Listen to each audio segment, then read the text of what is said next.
For Raskolnikov, a strange time began, as though a mist had suddenly fallen before him, enclosing him in a gloomy and desperate solitude. When he remembered this time later on, long afterwards, he was able to perceive that his awareness must at times have been dimmed, and that this must have gone on with various intervals right up until the final catastrophe. He was positively convinced that there were many things about those days concerning which he had been in error. The length of time that had elapsed between certain events, for example, and the dates at which they had occurred. At least, as he remembered it all subsequently and endeavoured to make sense of it all, there were many things he discovered about himself, going merely on the information he received from people who had happened to be present. He would, for example, confuse an event with one that bore no relation to it. Another event he would view as the consequence of one that existed only in his imagination. At times he was seized by a morbid and tormenting anxiety which had even transformed itself into panic terror. But he also recalled that there had been minutes, hours, or even possibly days full of an apathy that had taken hold of him, as though in contrast to his earlier terror. An apathy similar to the morbidly indifferent condition of certain people on their deathbeds. In general, during those final days, he tried more or less to flee from any clear and complete understanding of his position. Certain vital facts that demanded instant clarification were a particular source of depression to him. There were, however, other worries from which he would have given anything to escape and shake himself free, because in the situation he was in, to forget about them threatened him with total and inevitable disaster. Svidrigaïlov caused him particular anxiety. One might even have said that he was, in a sense, fixated on Svidrigaïlov. From the time that Svidrigaïlov had spoken those threatening words, whose import was all too clear to him, in Sonia's lodgings at the moment of Katerina Ivanovna's death, the normal flow of his thoughts seemed to have been broken. But in spite of being extremely worried by this new event, Raskolnikov seemed to delay in seeking an explanation for it. At times, as for example finding himself one day in some remote and secluded district of the city, alone at a table of some wretched inn, sunk in reflection, and hardly conscious of how he had ended up there, he'd suddenly remember Svidrigaïlov. He would suddenly become all too clearly and uneasily aware that he ought to come to some arrangement with that man, and as far as was possible, settle the matter once and for all. On one occasion, having wandered to some place beyond the city boundaries, he even fancied that he was waiting for Svidrigaïlov, and that they had agreed to meet there. On another occasion he awoke before dawn to find himself somewhere on the ground, in the midst of some bushes, with almost no inkling of how he had strayed there. There was also the fact that during those 2 or 3 days that followed the death of Katerina Ivanovna, he had actually met Svidrigaïlov a few times, almost invariably in Sonia's lodgings, where he would look in more or less without purpose, but always only for a moment. They would always bandy a few words, but never once spoke about the capital point, as though they had agreed to keep quiet about that for the time being. The body of Katerina Ivanovna still lay in its coffin. Svidrigaïlov dealt with the arrangements for the funeral, fussing around. Sonia was very preoccupied. During their last meeting, Svidrigaïlov had explained to Raskolnikov that he had managed to solve the problem of what to do about Katerina Ivanovna's children, and that the solution was a successful one. That thanks to some connections he had, certain persons had been contacted with whose help all 3 orphans could be placed at once in institutions that were thoroughly suitable for them. That the money which had been put aside for them had also helped in many respects, as it was far easier to place orphans with capital than orphans who were destitute. He also said something about Sonia, promising to look in on Raskolnikov himself in a day or 2's time, saying that he wanted to ask his advice, that it was essential that they had a word or 2 together, that there were certain matters. This conversation took place out in the passage by the staircase. Svidrigailov looked fixedly into Raskolnikov's eyes, and then suddenly, after a pause, and with his voice lowered, inquired, "But what's the matter with you, Rodion Romanovich? You don't seem at all yourself. You listen and look, yet you don't seem to take anything in. You must pull yourself together. Look, we'll have a talk. It's just a pity I have so much business to attend to, both my own and other people's. Ah, Rodion Romanovich, sir," he added suddenly, "all human beings need air. Air, air, that above all else." He suddenly stepped aside in order to let a priest and a deacon pass up the stairs. They were going to perform the service for the dead. In accordance with the arrangements he had made, these services were being held punctually twice a day. Svidrigailov continued on his rounds. Raskolnikov stood for a while in reflection and then followed the priest into Sonia's lodgings. He stood in the doorway.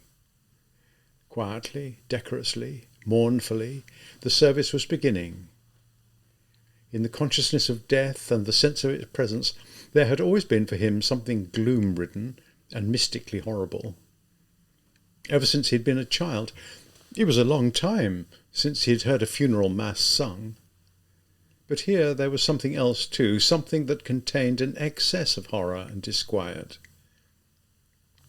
He looked at the children. They were all on their knees beside the coffin, and Polya was crying. Behind them, weeping quietly and almost timidly, Sonia was praying. "You know, she hasn't looked at me once during these last few days, and she hasn't said a word to me," Raskolnikov suddenly thought. The sun was illuminating the room brightly. The smoke from the censer rose in clouds as the priest sang, "Make their souls to rest, O Lord." Raskolnikov stood throughout the entire service. As he performed the blessing and the parting, the priest seemed to look around him strangely. After the service, Raskolnikov went over to Sonia. She suddenly took him by both hands and leant her head against his shoulder. This brief gesture struck Raskolnikov with intense bewilderment. It was positively uncanny. What? Did she feel not the slightest revulsion, not the slightest loathing for him? Was there not the slightest tremor in her hand? This was some strange infinity of self-humiliation. That, at any rate, was how he read it. Sonia did not say anything. Raskolnikov gave her hand a squeeze and went out. He had begun to feel horribly gloomy. If it had been possible for him to go away somewhere just then and be completely alone, even though it were to be for the rest of his life, he would have counted himself a lucky man. The difficulty was that even though he had been almost constantly alone during these recent days, he had never once felt that he was alone. On occasion he had strolled into the suburbs, walked out along the high road, once even wandered into some wood or other, but the more secluded the location, the more powerfully he had seemed to sense someone's close and disturbing presence. Not a particularly frightening one, but a very irritating one, with the result that he quickly went back to the town, mingled with the crowd, went into the inns and drinking dens, visited the second-hand stalls, the Haymarket, and there he felt easier, even more secluded. There was one eating-house where, towards evening, people began singing songs. He sat for a whole hour listening, and he recalled that he had really enjoyed himself very much. In the end, however, he had suddenly felt anxious again. It was as though his conscience had begun to bother him. "Here I am, sitting listening to songs, when it's the last thing I ought to be doing," he found himself thinking. What was more, he instantly realized that this was not the only thing that was bothering him. There was some problem that demanded an immediate solution, but what it was, he could neither formulate in his mind nor give utterance to in words. Everything seemed to have wound itself into some kind of a ball. No, better to resume the struggle again, better Porfiry again, or Svidrigailov. What I want is some kind of challenge again, an attack from someone to fend off. Yes, that's what I want, he thought. He left the eating-house and very nearly broke into a run. For some reason, the thought of Dunya and his mother had suddenly filled him with panic terror. That night he had woken up before dawn in some bushes on Krestovsky Island, chilled to the very core, in a fever. He had set off home at once, arriving there in the early morning. After a few hours' sleep, the fever had passed, but when he woke up it was late, 2 o'clock in the afternoon. He remembered that today was the day of Katerina Ivanovna's funeral, and he felt relieved at having missed it. Nastasia brought him some food. He ate and drank with great appetite, almost with voracity. His head was clearer, and he felt calmer than he had done these last 3 days.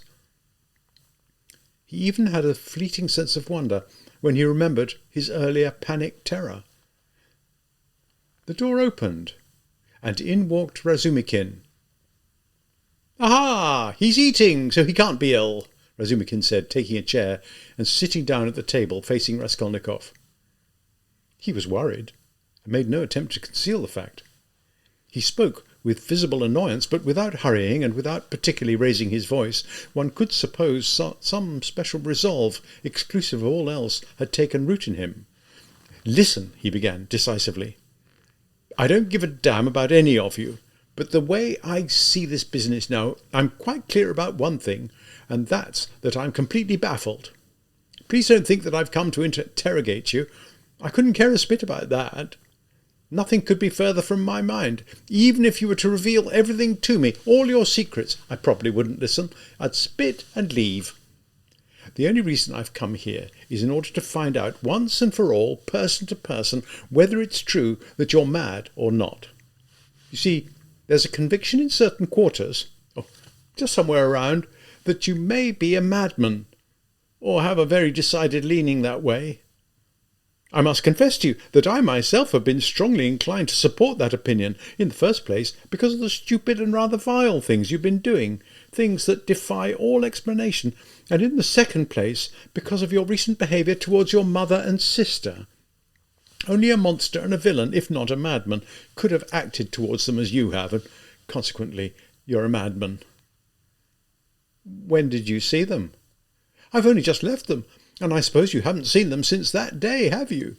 Where is it you go gadding around? Tell me that, will you, please? I've already been here 3 times looking for you. Your mother's been seriously ill ever since yesterday. She wanted to come and see you. Avdotia Romanovna tried to stop her, but she wouldn't listen.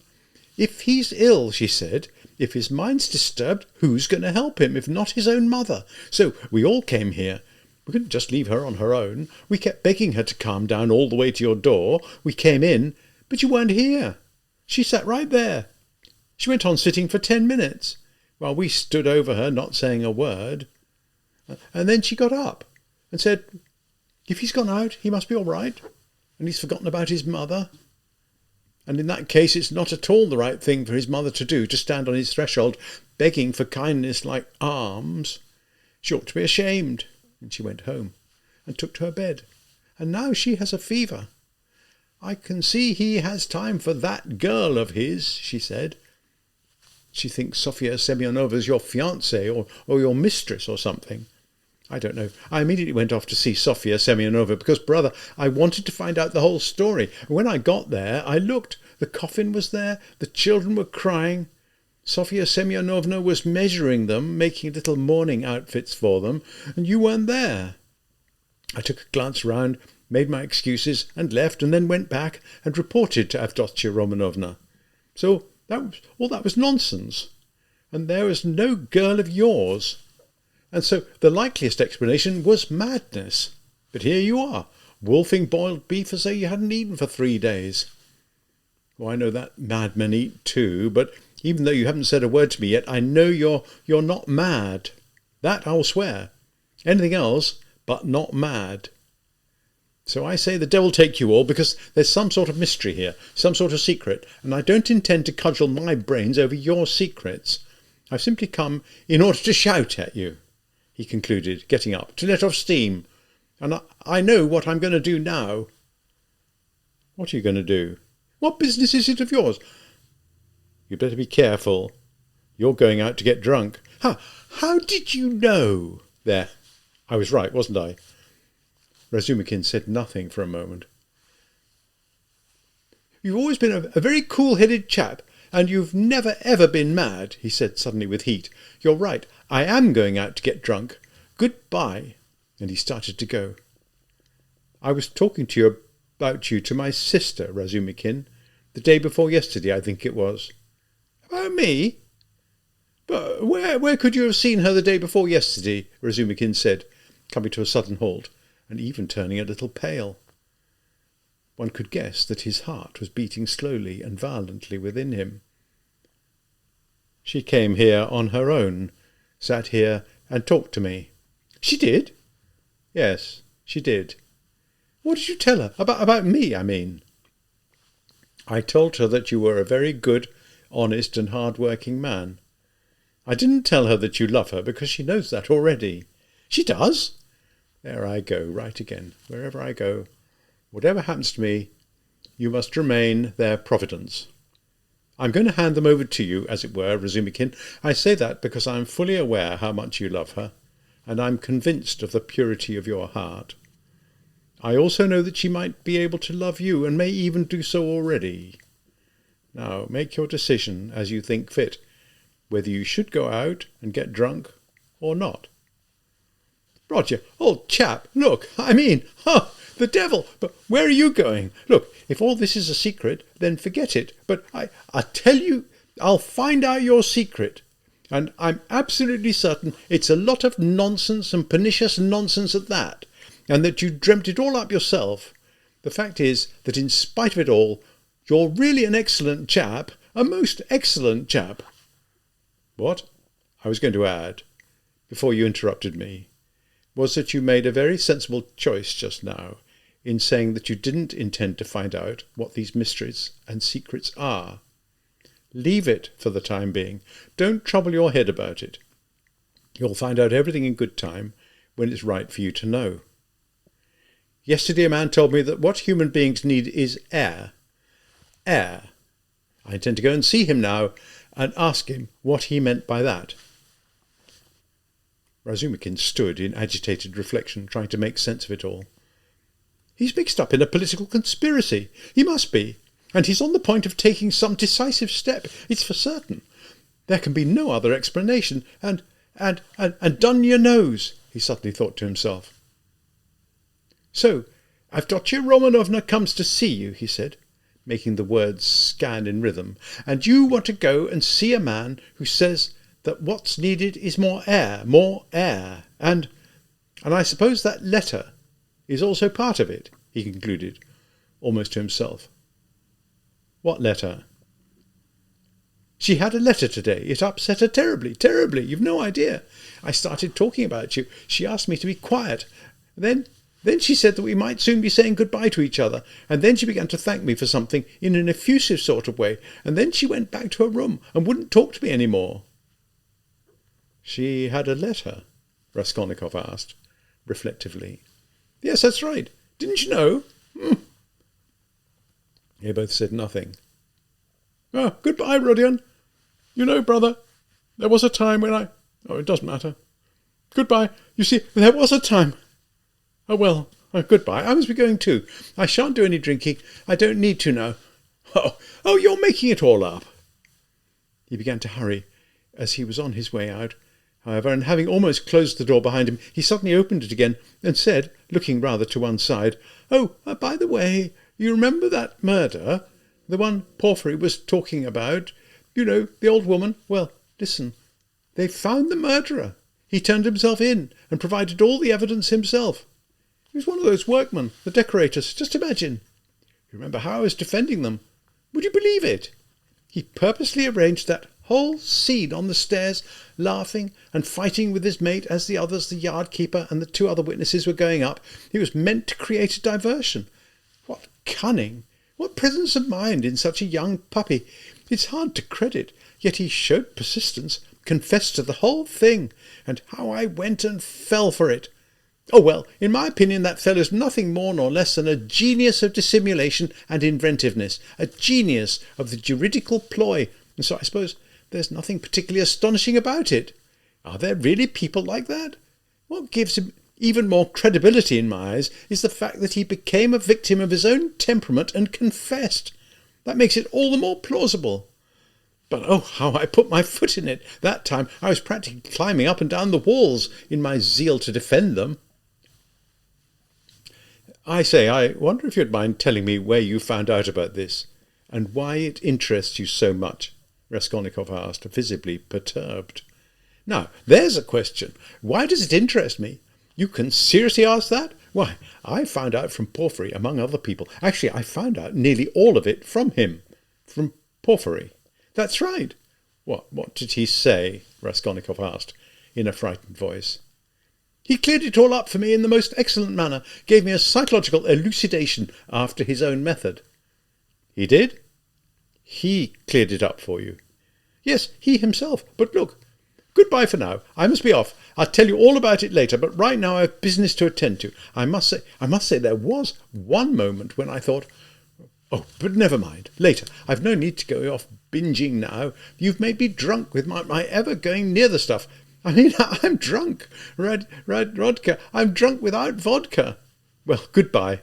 I'll look in again very soon. He went out. He's mixed up in a political conspiracy. It's the only possible explanation, Razumikin said to himself with decisive finality as he slowly went down the stairs. And he's drawn his sister into it too. That may very, very easily be in keeping with Avdotya Romanovna's character. They've been having secret meetings. Why, she's hinted as much to me herself. If one pieces together some of the things she said and half said and hinted, it all falls into place quite neatly. How else is one to throw any light on this tangled business? And yet I thought... Oh, merciful God, what didn't I think? No, that was some kind of brainstorm, and I'm guilty before him. It was he who brought it on, that brainstorm, when we were standing under the lamp in the corridor that time. Ah, what a base, vulgar, loathsome thought on my part. Good for you, Mikolka, coming clean like that. It explains so many other things that have happened. His illness that time, that strange behaviour of his even earlier, when he was still at the university, how gloomy and morose he always was. But what's the meaning of this letter now? It may very well have something to do with the whole business too. Who is it from? It makes me suspicious. No, I'm going to find out everything. He suddenly remembered all the things he had observed and deduced about Dunya, and his heart sank within him. He dashed out of the building and set off at a run. No sooner had Razumikin left than Raskolnikov got up, turned towards the window, slouched over to one corner, then to another, as though he had forgotten how narrow his room was, and sat down on the sofa again. He seemed an entirely new man. Once again, the struggle. That meant there was still a way out. Yes, it means there's still a way out. Everything's been far too closed in and confined. It's getting so I can hardly breathe, as though I were in some kind of a trance. Ever since that scene with Mikolka in Porfiry's chambers, he had begun to choke without any outlet, in narrow constriction. After his encounter with Mikolka that same day, there had been the scene with Sonia. Its development and conclusion had been not at all the way he had imagined beforehand. That meant he had lost his strength momentarily and radically, in a single flash. And yet he had concurred with Sonia that day, concurred with all his heart in her assertion that he would not be able to live alone with a deed like that on his soul. And Svidrigailov. Svidrigailov was a mystery. Svidrigailov caused him anxiety, it was true, but somehow not in that particular connection. He thought there might also be a possibility of a further struggle with Svidrigailov ahead. Svidrigailov might also be a way out. But Porfiry was another matter. So, Porfiry had cleared it all up for Razumikin, explained it all to him in psychological terms. He had dragged in that accursed psychology of his again, Porfiry? How could Porfiry believe even for one moment that Mikolka was guilty after what had taken place between them that day, after that scene, face to face, before Mikolka had made his confession, which was only open to one possible interpretation? In these last few days, Raskolnikov had several times remembered the whole of that scene with Porfiry in fleeting fragments. He was unable to endure the memory of it as a totality. The words that had passed between them, the movements and gestures there had been, the looks they had exchanged, the tones of voice they had used, all of that had reached a point where no Mikolka, whom Porfiry had seen through right from his very first word and gesture, no Mikolka could have shaken the bedrock of his conviction. What was he to think? Even Razumikin had begun to have his suspicions. The scene under the lamp in the corridor had not taken place without reason. Razumikin had gone rushing off to Porfiry, but what had the latter's purpose been in pulling the wool over his eyes like this? What did he hope to gain by diverting Razumikin's attention towards Mikolka? Yes, he must be up to something. There was some plan here, but what was it? It was true that much time had passed since that morning, far too much time, and during all of it there had been no sign of Porfiry whatsoever, and that, of course, could only be for the worse. Raskolnikov took his cap, and after some reflection walked out of the room. This was the first day in all that time that he had at least felt in control of his reason. I must have done with Svidrigailov, he thought, and at whatever cost, as soon as possible. I think he's also waiting for me to come to him of my own accord. And at that moment there was such a burst of sudden hatred from his tired heart that he might very well have killed one of them, either Svidrigailov or Porfiry. At any rate, he felt that even if he was unable to do it now, he would be in the future. We shall see, he kept saying to himself. But no sooner had he opened the door onto the stairs than he suddenly collided with Porfiry himself. Porfiry had come to see him. For a single moment Raskolnikov froze, petrified, but only for that single moment. It was strange, he was not particularly surprised to see Porfiry, and was not even all that afraid of him. He merely shuddered, but then quickly and instantaneously gathered his wits in preparation. Perhaps this is the denouement. But why has he crept up on the sly like a cat, without my being aware of it? Did he overhear what we were saying? "An unexpected visitor for you, Rodion Romanovitch," Porfiry Petrovitch shouted, laughing. "I've long been meaning to drop in on you, and as I was passing this way, I thought, why not look in for 5 minutes and pay you a visit? Are you off somewhere? I shan't detain you. I'll just have one cigarette, if you'll be so good." "Very well, Porfiry Petrovitch.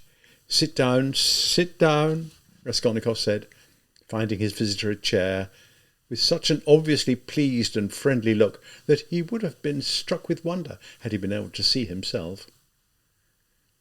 The leavings, the dregs, were being scraped out. Sometimes in similar fashion a man will endure half an hour of mortal terror at the hands of a brigand, yet when the knife is finally put to his throat, even his terror passes. He sat right down in front of Porfiry, and without so much as a blink, gazed at him. Porfiry narrowed his eyes and began to light his cigarette. "Well, go on then, go on." The words seemed to be on the point of leaping out of Raskolnikov's heart. "Go on. Why don't you tell me what it is you've got to say?"